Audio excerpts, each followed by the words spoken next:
Alright, if you were paying attention in the last couple videos, you should know how to get the interior of the building into the interior of the building. So that was a test, mind you. And don't forget that the interior of the building needs to have some kind of physics mesh collider in it.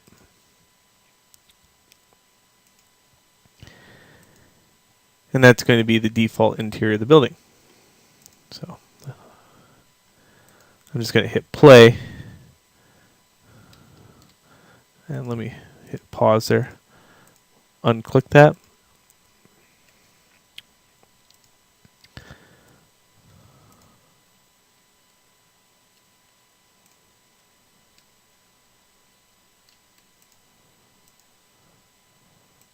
Okay, I'm going to use this screen right here. And look, now I can go inside the building. And the building stops me. I can look out the window. You see I have this clipping thing going on now. Okay, so this building was never designed to be an interior-exterior building. Just keep that in mind. That's why we're not using it as an interior-exterior building. We're only using it as an exterior building.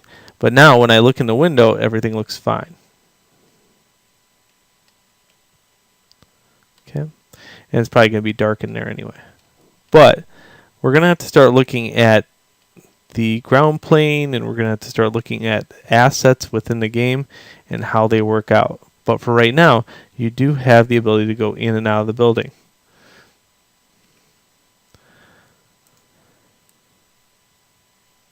Alright, now we have to talk about reusable assets.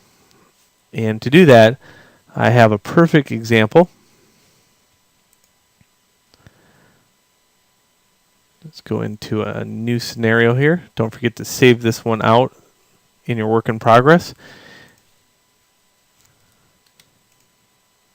And we're going to be looking at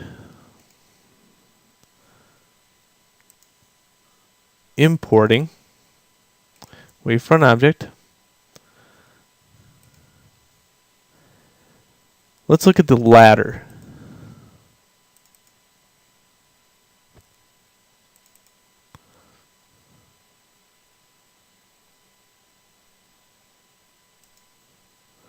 Alright, so here's a little ladder.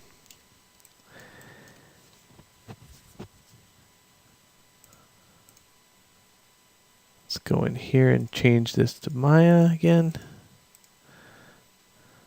Wish that save as default actually worked.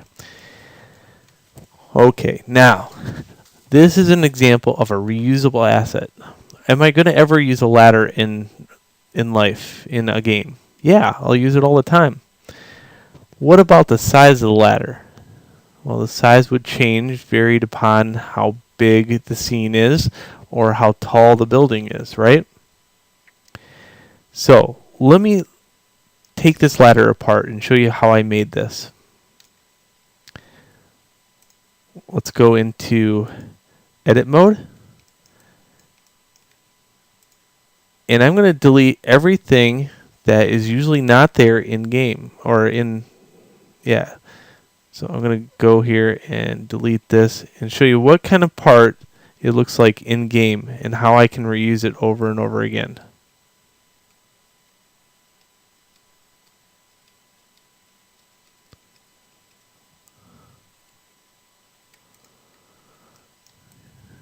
Okay, now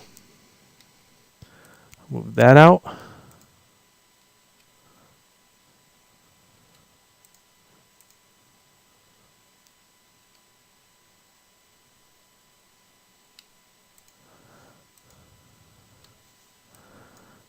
Okay, these three pieces are separate only by pieces, but not by map.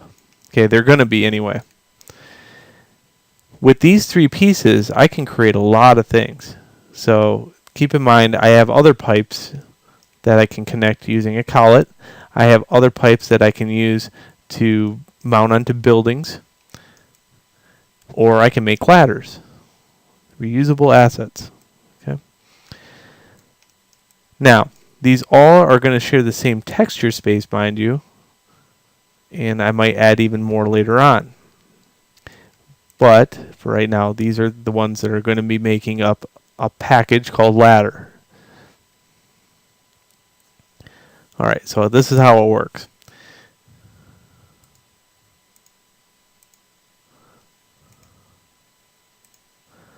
This is a little asset, so I'm not too worried about UVs or texture resolution, but I do have to unwrap it.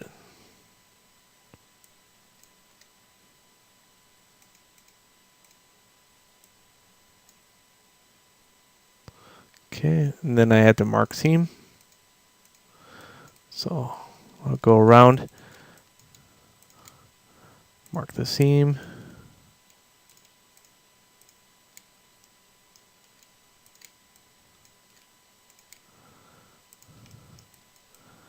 Okay, same with this one.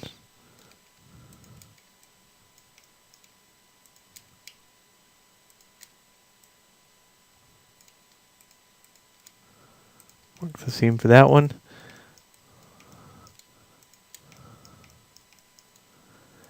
Now you see why I had you UV very basic shapes, because really it all comes down to very basic shapes. No matter what you UV, it's all basic shape. It's just a combination of basic shapes combined into other basic shapes. So if you know how to UV a cylinder, you can use UV a ladder. If you know how to, yeah. So all basic shapes are related to a complex shape.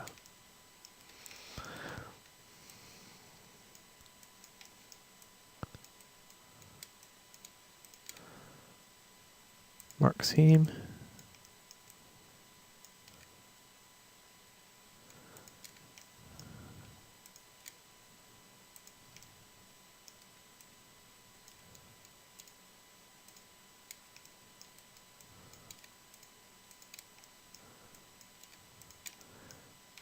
And so I connect those and I connect it to this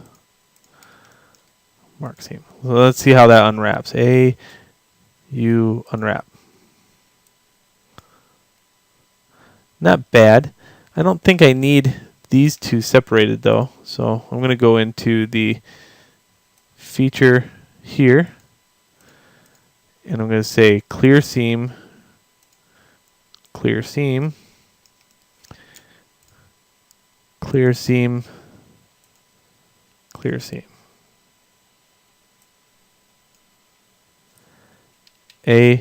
You unwrap.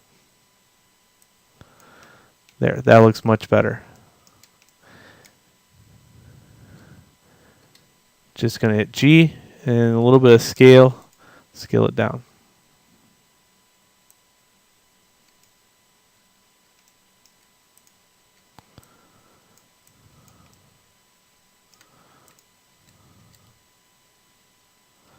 And now I'm just going to paint each and every one of these.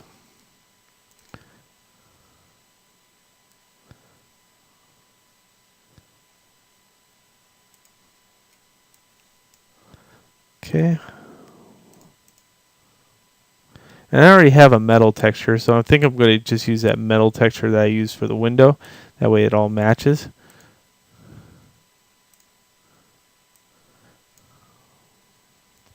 So the primary lesson here is not how to paint it anymore. The primary lesson here is how to build things, starting with thinking globally.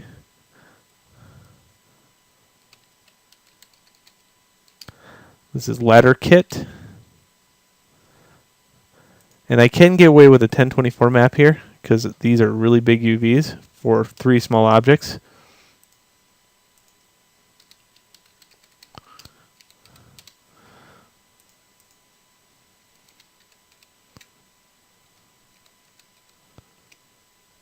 Oop.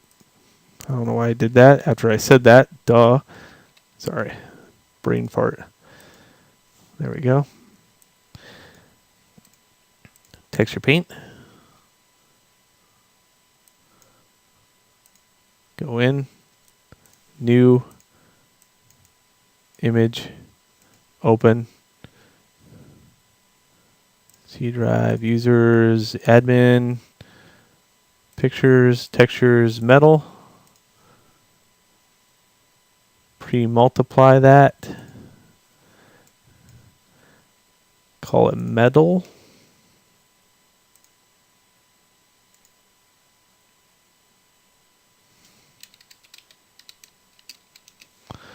That way over here, I have that as an actual texture.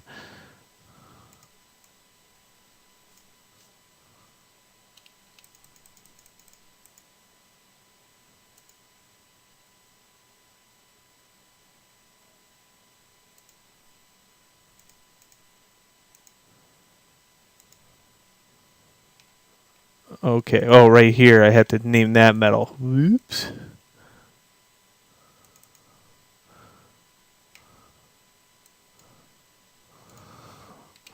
Metal. There we go. Yeah, that looks a lot better. Okay, take off that stupid projection feature. Take off up my stroke variation.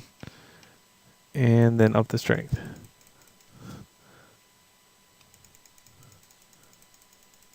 There we go, painting away. Again, this is just a very small piece, so I can get away with some kind of noise value that is metal. If I went to A, or tab and then A, I can go in here and probably soften these normals. So I'll smooth shade these. These are smooth shadable parts.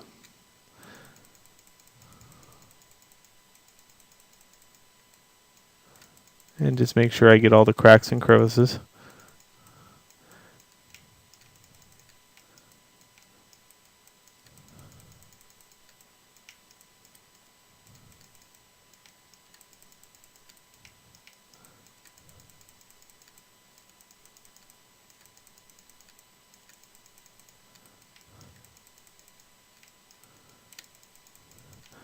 Make sure that texture's to scale. So I'll zoom in and start adding some in there.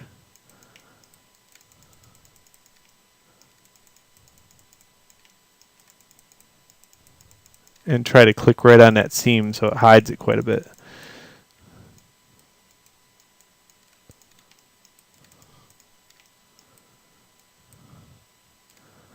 Alright, there we go. We have our color map.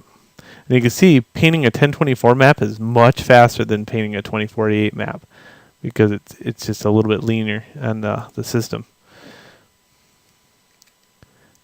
Image, save image as, and I'll save this out to my hard drive in my work in progress directory and call it ladder kit